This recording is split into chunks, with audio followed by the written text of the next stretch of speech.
ঈদের আনন্দ ভাগাভাগি করে নিতে গোপালগঞ্জের কাশিয়ানীতে অসহায় ও হতদরিদ্র পরিবারের মাঝে ঈদ উপহার সামগ্রী বিতরণ করেছেন আমাদের কাশিয়ানীর প্রতিনিধি শেখ মোহাম্মদ পারভেজ জানান, আজ শনিবার ইসলামী সেবা কল্যাণ পরিষদ রাতিল ইউনিয়ন নামে মানব সেবায় নিয়োজিত একটি অরাজনৈতিক সংগঠনের পক্ষ থেকে উপজেলার রাতিল ইউনিয়নের 9টি ওয়ার্ডে 180টি অসহায় ও হতদরিদ্র মানুষের মাঝে ঈদ উপহার সামগ্রী তুলে দেওয়া হয়। এদিকে ঈদের আগে এসব উপহার সামগ্রী পোলাও, চাউল, সেমাই, চিনি, দুধ, কিশমিশ ও তেল একসঙ্গে পেয়ে উচ্ছ্বসিত অসহায় ও হতদরিদ্র মানুষ।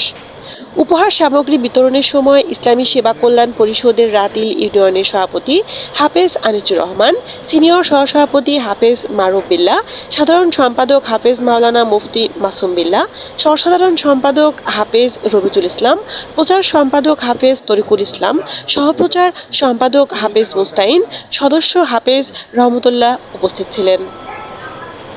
গোপালগঞ্জ নিউজ, এনএম তানি।